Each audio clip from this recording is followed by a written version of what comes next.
Selamat malam, kami dari kelompok 10 akan mempresentasikan materi kami terkait implikasi etis dari teknologi informasi.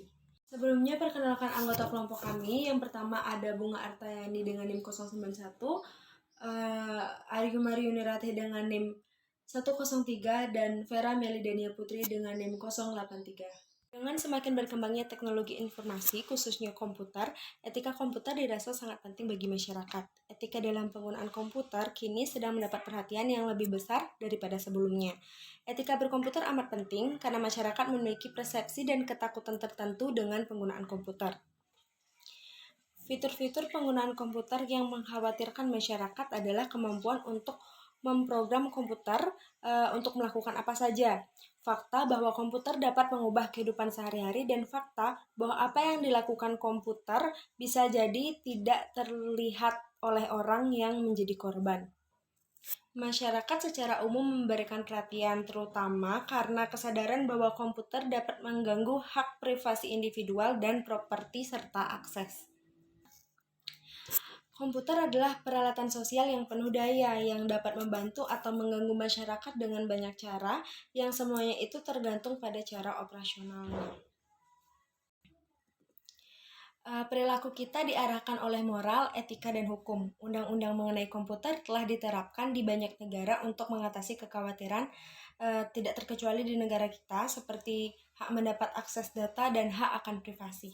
Warga masyarakat yang berkesadaran sosial, kita ingin melakukan apa yang benar secara moral, etika, dan juga menurut hukum. Baik, di sini saya akan membahas mengenai definisi moral, etika, dan hukum. Yang pertama yaitu definisi moral.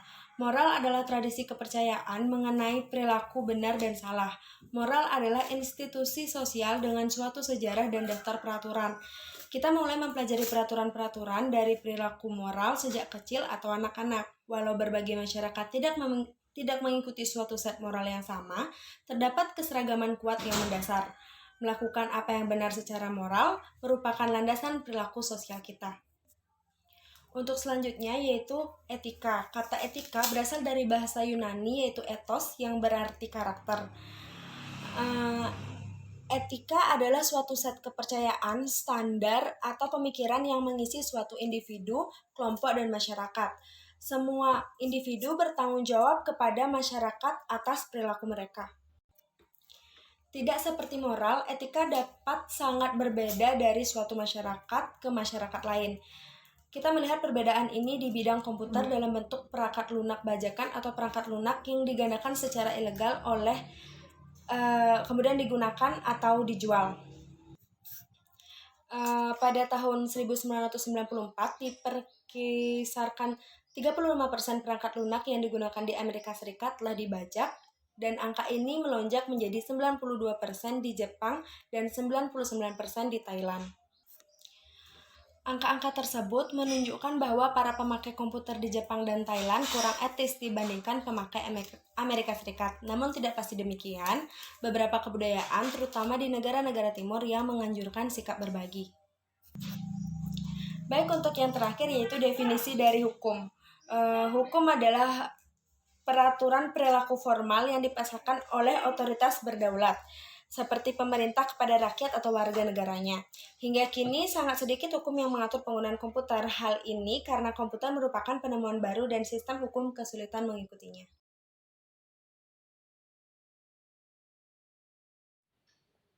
Baik, di sini saya akan menjelaskan mengenai etika dan teknologi informasi. Perubahan teknologi yang terjadi dalam kehidupan manusia seperti revolusi yang memberikan banyak perubahan pada cara berpikir manusia, baik dalam usaha pemecahan masalah, perencanaan, maupun dalam pengambilan keputusan. Teknologi sebenarnya hanya alat yang digunakan manusia untuk menjawab tantangan hidup. Jadi, faktor manusia dalam teknologi sangat penting. Ketika manusia membiarkan dirinya dikuasai teknologi, maka manusia yang lain akan mengalahkannya. Oleh karena itu, pendidikan manusiawi termasuk pelaksanaan norma dan etika kemanusiaan tetap harus berada pada peringkat teratas, serta tidak hanya melakukan pemujaan terhadap teknologi belaka. Ada beberapa dampak pemanfaatan teknologi informasi yang tidak tepat, yaitu yang pertama, ketakutan terhadap teknologi informasi yang akan menggantikan fungsi manusia sebagai pekerja. Yang kedua, tingkat kompleksitas serta kecepatan yang sudah tidak dapat ditangani secara manual. Dan yang ketiga, pengangguran dan pemindahan kerja, kurangnya tanggung jawab profesi, dan adanya golongan minoritas yang miskin informasi mengenai teknologi informasi. Untuk mengatasi beberapa kendala tersebut, maka dapat dilakukan yang pertama, dirancang sebuah teknologi yang berpusat pada manusia. Yang kedua, adanya dukungan dari suatu organisasi, kompleksitas dapat ditangani dengan teknologi informasi. Yang ketiga, adanya pendidikan yang mengenalkan teknologi informasi sehingga dapat meningkatkan kesadaran masyarakat terhadap kemajuan teknologi informasi. Yang keempat, jika adanya peningkatan pendidikan, maka akan adanya umpan balik dan imbalan yang diberikan oleh suatu organisasi. Dan yang terakhir, yaitu perkembangan teknologi akan semakin meningkat, namun hal ini harus disesuaikan dengan hukum yang berlaku, sehingga etika dalam berprofesi di bidang teknologi informasi dapat berjalan dengan baik. Selanjutnya yaitu etika pemanfaatan teknologi informasi. Menurut James H. Moore, ada 3 alasan utama mengapa masyarakat berminat untuk menggunakan komputer, yaitu yang pertama, kelenturan logika, memiliki kemampuan untuk membuat suatu aplikasi untuk melakukan apapun yang diinginkan oleh programmer untuk penggunanya. Yang kedua, faktor transformasi, memiliki kemampuan untuk bergerak dengan cepat kemanapun pengguna akan menuju ke suatu tempat.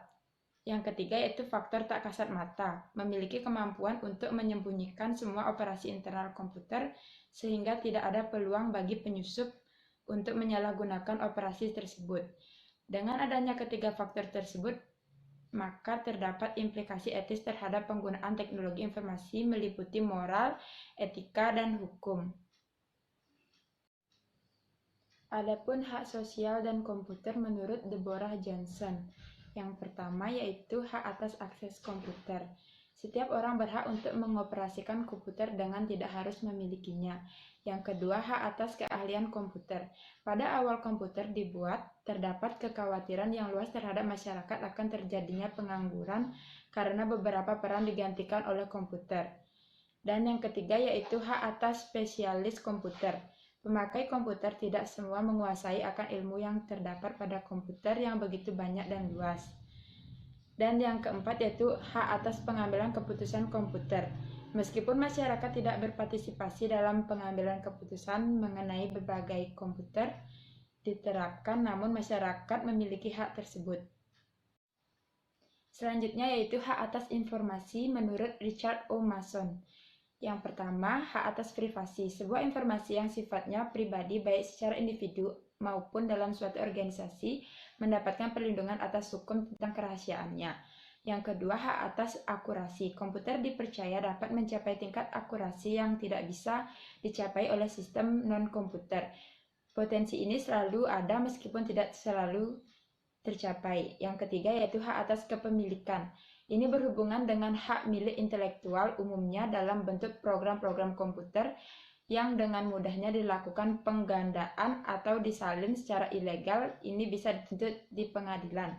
Yang keempat yaitu hak atas akses. Informasi memiliki nilai di mana setiap kali kita akan mengaksesnya harus melakukan account atau izin pada pihak yang memiliki informasi tersebut. Selanjutnya yaitu peranan etika. Etika memiliki peranan atau fungsi di antaranya yaitu yang pertama, dengan etika seseorang atau kelompok dapat mengemukakan penilaian tentang perilaku manusia. Yang kedua yaitu menjadi alat kontrol atau menjadi rambu-rambu bagi seseorang atau kelompok dalam melakukan sesuatu tindakan atau aktivitasnya sebagai mahasiswa. Yang ketiga yaitu etika dapat memberikan prospek untuk mengatasi kesulitan moral yang kita hadapi sekarang. Yang keempat yaitu etika dapat menjadi prinsip yang mendasar bagi mahasiswa dalam menjalankan aktivitas kemahasiswaannya. Dan yang kelima yaitu etika menjadi panutan agar dapat bersikap sopan, santun, dan dengan etika kita bisa dicap sebagai orang baik di dalam masyarakat. Materi berikutnya yaitu hukum pada teknologi informasi. Pemanfaatan teknologi informasi, media, dan komunikasi telah mengubah baik perilaku masyarakat maupun peradaban manusia secara global. Perkembangan teknologi informasi dan komunikasi telah pula menyebabkan hubungan dunia menjadi tanpa batas dan menyebabkan perubahan sosial, ekonomi, dan budaya secara signifikan berlangsung demikian cepat. Teknologi informasi saat ini memberikan kontribusi bagi peningkatan kesejahteraan, kemajuan, dan peradaban manusia sekaligus menjadi saran efektif pembuatan melawan hukum. Perkembangan teknologi ini menyebabkan munculnya suatu ilmu hukum baru yang merupakan dampak dari pemanfaatan teknologi informasi dan komunikasi yang dikenal dengan hukum telematika atau cyber law.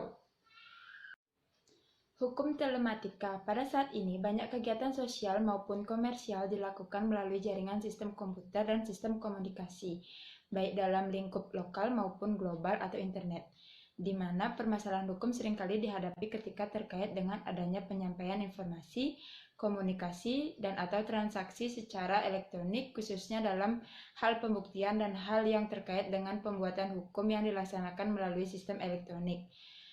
Untuk mengakomodasi permasalahan tersebut, munculnya beberapa bidang hukum, yaitu hukum informatika, hukum telekomunikasi, dan hukum media yang saat ini dikenal dengan hukum telematika. Masalah-masalah yang dihadapi pada hukum telematika sangat luas karena tidak lagi dibatasi oleh teritori suatu negara dan dapat diakses kapanpun, dimanapun. Selanjutnya yaitu relevansi etika dan teknologi. Beberapa alasan mengenai pentingnya etika dalam teknologi informasi adalah yang pertama, bahwa pengguna teknologi informasi berasal dari berbagai negara yang mungkin memiliki budaya, bahasa, dan adat istiadat yang berbeda-beda. Yang kedua yaitu pengguna teknologi informasi merupakan orang-orang yang hidup dalam dunia anonimus yang tidak mengharuskan pernyataan identitas asli dalam berinteraksi. Yang ketiga yaitu berbagai macam fasilitas yang diberikan dalam kemajuan teknologi informasi memungkinkan seseorang untuk bertindak etis, seperti misalnya ada juga pengguna yang suka iseng dengan melakukan hal-hal yang tidak seharusnya dilakukan. Dan yang keempat yaitu harus diperhatikan bahwa pengguna teknologi informasi akan selalu bertambah setiap saat dan memungkinkan masuknya penghuni baru. Adapun tantangan pelaksanaan etika dalam dunia usaha bisnis teknologi informasi seiring dengan perubahan dan perkembangan yang sering kali terjadi secara revolusioner. Yang pertama yaitu tantangan inovasi dan perubahan yang cepat. Yang kedua, tantangan pasar dan pemasaran di era globalisasi. Yang ketiga, tantangan pergaulan internasional.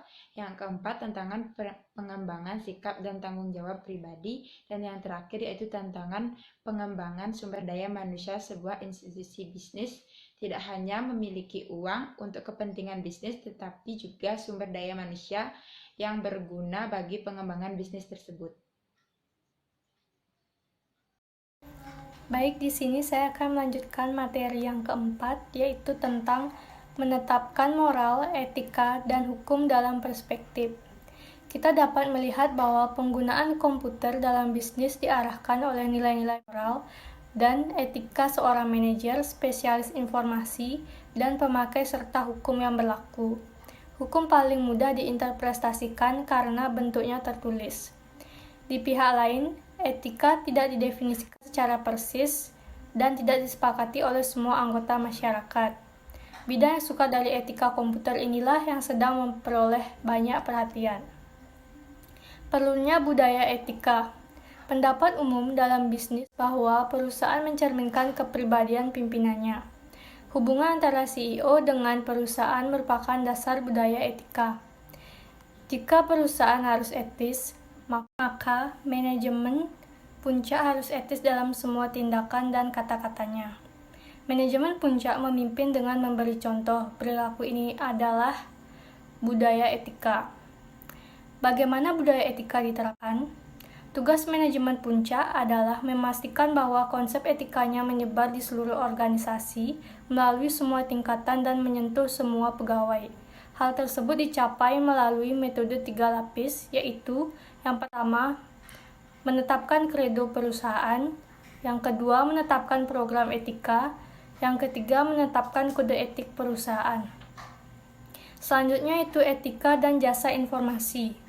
Etika komputer menurut James H. Moore merupakan analisis mengenai sifat dan dampak sosial teknologi komputer serta formulasi dan justifikasi kebijakan untuk menggunakan teknologi tersebut secara etis.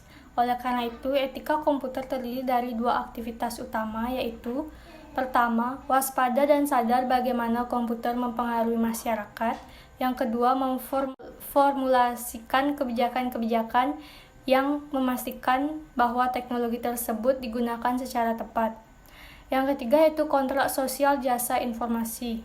Guna memecahkan permasalahan etika komputer, Mason menyarankan bahwa jasa informasi harus masuk ke dalam suatu kontrak sosial yang memastikan bahwa komputer akan digunakan untuk kebaikan sosial.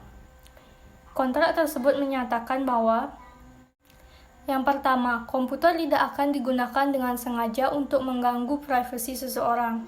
Yang kedua, setiap ukuran akan dibuat untuk memastikan akurasi pemrosesan komputer. Hak milik intelektual akan dilindungi. Dan keempat, komputer dapat diakses masyarakat sehingga anggota masyarakat terhindar dari ketidaktahuan informasi. Dengan demikian, masyarakat jasa informasi harus bertanggung jawab atas kontrak sosial yang timbul dari sistem yang dirancang dan diterapkannya. Yang keempat yaitu kode etik. Ada 4 asosiasi profesional komputer AS telah membuat kode etik sebagai panduan bagi para anggotanya, yaitu yang pertama kode etik ACM atau Association for Computing Machinery pada tahun 1947. Kode perilaku profesionalnya menyatakan bahwa seorang anggota ACM selalu bertindak dengan integritas, berusaha meningkatkan kemampuannya serta kemampuan dan prestisi profesinya, bertanggung jawab atas pekerjaannya, bertindak dengan tanggung jawab profesional, dan menggunakan pengetahuan dan keahlian khususnya untuk kesejahteraan umat manusia. Yang kedua, kode etik DPMA atau Data Processing Management Association pada tahun 1951. Misi dari DPMA adalah menjunjung manajemen informasi yang efektif dan bertanggung jawab untuk kebaikan para anggotanya, para pemberi kerja, dan masyarakat bisnis. Kode etik DPMA ini terdiri dari standar perilaku yang menguraikan kewajiban manajer pengolahan data pada manajemen perusahaan, rekan anggota DPMA, dan profesi, masyarakat, dan pemberi kerja. Yang ketiga, kode etik ICCP atau Institute for Certification of Computer Professional pada tahun 1973. Maksud dari ICCP adalah memberi sertifikasi kepada para profesional komputer yang kepada para meliputi sertifikat komputer program atau CCP, sertifikat in data processing atau CCP. Hal tersebut harus ditempuh dengan ujian dan harus setuju dengan kode etik ICCP. Kode etik ICCP ada yang bersifat permanen dan dapat diperbarui secara berkala. Yang keempat yaitu kode etik ITAA atau Information Technology Association Amerika pada tahun 1961. Kode etik ini merupakan suatu asosiasi bagi organisasi-organisasi yang memasarkan perangkat lunak dan jasa yang berkaitan dengan komputer. Kode etik ITAA terdiri dari prinsip-prinsip dasar yang mengatur penilaian, komunikasi, dan kualitas mengatur jasa dengan klien. Perusahaan dan pegawai diharapkan menegakkan. Yang kelima yaitu etika dan CEO atau Chief Information Office. Perilaku CEO dipengaruhi oleh sejumlah faktor, yaitu hukum, budaya etika perusahaan, kode etik profesional, tekanan sosial atau orang atau dalam kelompok di luar perusahaan, dan tekanan pribadi atau mungkin berada dari dalam perusahaan. Berdasarkan hasil survei oleh Scott J. Vitale dan Donald L. Davis, diperoleh hasil yang pertama, CEO tidak bertindak yang tidak etis, walaupun kesempatan untuk berbuat yang tidak ada. Yang kedua, CEO yang berhasil senantiasa berbuat etis. Yang ketiga, perusahaan dan manajer memiliki tanggung jawab sosial. Dan yang terakhir yaitu manajer mendukung keyakinan etika mereka dengan tindakan. Sekian presentasi dari kelompok kami. Mohon maaf jika ada kesalahan atau kekeliruan dalam mempresentasikan materi ini, baik disengaja maupun tidak.